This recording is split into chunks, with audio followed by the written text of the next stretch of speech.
Dilihat dari berbagai macam kacamata apapun, bahwa Ba'lawi ini bukan keturunan Nabi. Kenapa ini ada kaitan dengan nilai-nilai kebangsaan kita sebagai bangsa Indonesia?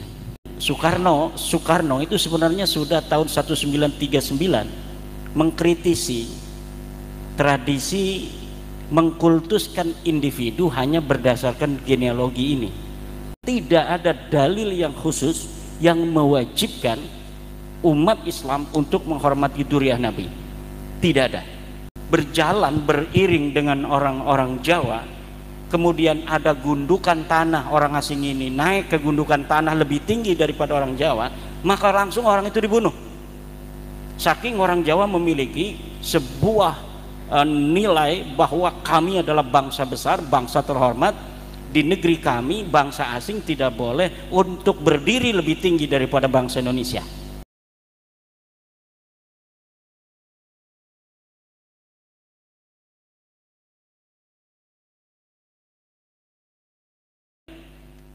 Saya rasa masalah nasab ini sudah paham. Yang masuk PWI ini kebanyakan sudah paham dengan sebuah kesimpulan bahwa Ba'lawi bukan keturunan Nabi. Itu kan? Saya yakin kalau yang sudah masuk PWI itu sudah memahami secara ilmiah bahwa Ba'lawi, Habib ini sama sekali tidak ada kaitan genealogis dengan baginda Nabi besar Muhammad sallallahu alaihi wasallam. Dilihat dari berbagai macam kacamata apapun, bahwa Ba'lawi ini bukan keturunan Nabi. Kenapa ini ada kaitan dengan nilai-nilai kebangsaan kita sebagai bangsa Indonesia? Karena bangsa Indonesia ini mayoritas adalah Muslim. Dari ajaran paham keagamaan yang kita anut, yaitu ahli sunnah wal jamaah Nahdiyah, ada sebuah istilahnya itu postulat qadiyah tasdiq, bahwa kita disunahkan untuk menghormati dan mencintai keturunan Nabi. Tentu keturunan Nabi ini adalah yang asli. Nah, Ba'lawi sebagai orang yang mengaku keturunan Nabi tentu selama ini dianggap representatif untuk mendapatkan privilege, penghormatan dari warga NU terutama. Karena kalau Muhammadiyah sudah merdeka lama, Persis sudah merdeka lama, Al-Irsyad sudah merdeka lama, Nahdlatul Ulama yang merdeka baru yang masuk PWI-LS. Jadi PWI-LS ini nisbahnya dengan Nahdlatul Ulama, PWI-LS nisbah dengan Nahdlatul Ulama adalah nisbah umumun wa khususun mutlaqun.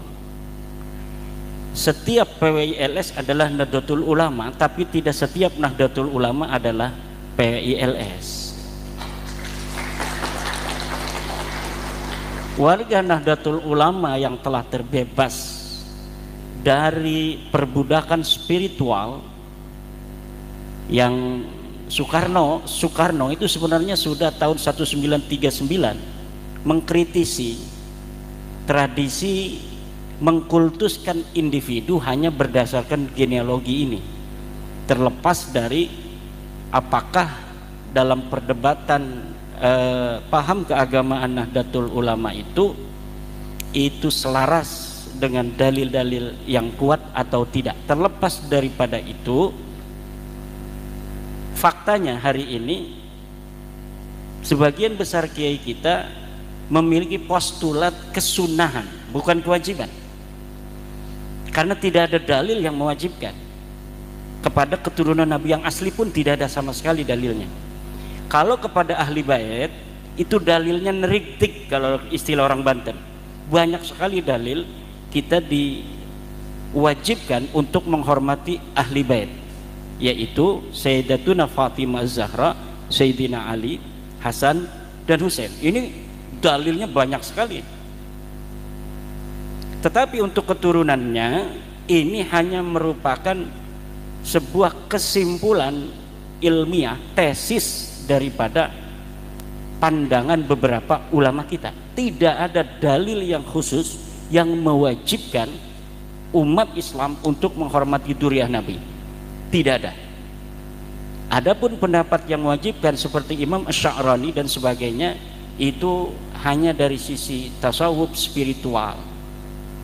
Tidak ada dalil yang dapat dijadikan sebuah istinad, sandaran, sebagai sebuah sanad dan dalil yang mewajibkan umat Islam untuk menghormati turunan Nabi. Nah, nilai kebangsaan kita selama ini sebagai bangsa Indonesia yang besar, yang memiliki peradaban tinggi di masa silam, yang sebelum kita dijajah orang-orang Eropa dari Portugis seperti Tommy Pires dan sebagainya, yang pernah datang ke Indonesia, ke Nusantara ketika itu menggambarkan betapa orang-orang Jawa itu memiliki confidence, kepercayaan diri yang begitu tinggi di atas bangsa-bangsa lainnya. Bahkan kata para pelancong sekaligus peneliti dari Portugis itu, orang Jawa kalau ada orang asing datang ke Nusantara, berjalan beriring dengan orang-orang Jawa, kemudian ada gundukan tanah, orang asing ini naik ke gundukan tanah lebih tinggi daripada orang Jawa, maka langsung orang itu dibunuh. Saking orang Jawa memiliki sebuah nilai bahwa kami adalah bangsa besar, bangsa terhormat di negeri kami, bangsa asing tidak boleh untuk berdiri lebih tinggi daripada bangsa Indonesia. Dan itu tercatat di dalam buku-buku yang bisa kita dapat akses hari ini, karena sudah diterjemahkan sebagiannya. Seperti Summa Oriental itu sudah diterjemahkan dalam bahasa Indonesia. Jo de Barros, Mendes Pinto, ini orang-orang Portugis yang mencatat bagaimana orang-orang Indonesia yang waktu itu bernama, dikenal dengan Archabil oleh orang-orang Arab atau Archipelago oleh orang-orang Portugis, itu memiliki industri perkapalan yang lebih hebat daripada Eropa. Jadi industri perkapalan kita terutama di Jawa Tengah, Jepara, itu lebih hebat daripada Eropa pada abad ke-16 awal, 1513 Masehi. Mereka orang-orang Portugis datang ke Nusantara itu sudah melihat kapal-kapal jungjung orang Demak, orang apa namanya itu Jepara, itu lebih besar daripada jungjung kapal-kapal dagang, kapal-kapal perang Eropa. Industri senjata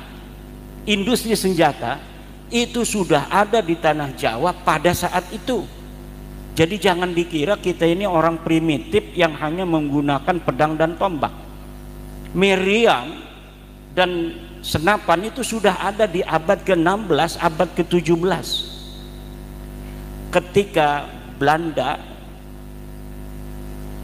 perusahaan dagang internasionalnya yang bernama VOC itu masuk dan menguasai ekonomi kita, baru di situ Belanda selain dia berdagang juga mencari titik-titik kelemahan budaya dan peradaban leluhur kita.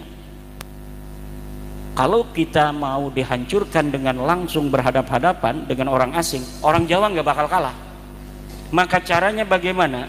Caranya adalah pegang satu Kiai Nurholis, kemudian lemparkan saudaranya Kiai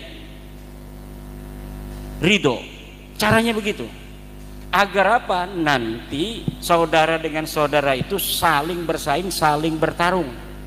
Di situ nanti Belanda dalam hal ini VOC itu akan mengambil kemanfaatan dari pertarungan saudara. Dalam istilahnya itu adalah divide et impera, mengadu domba. Dan hari ini yang harus hati-hati ini PWI, kita sebagai orang NU ini sedang diusahakan untuk bertarung dengan saudara kita sendiri, bahkan dengan orang tua kita yang harus kita hormati, dengan rumah kita yang selama ini kita cintai, yaitu Nahdlatul Ulama.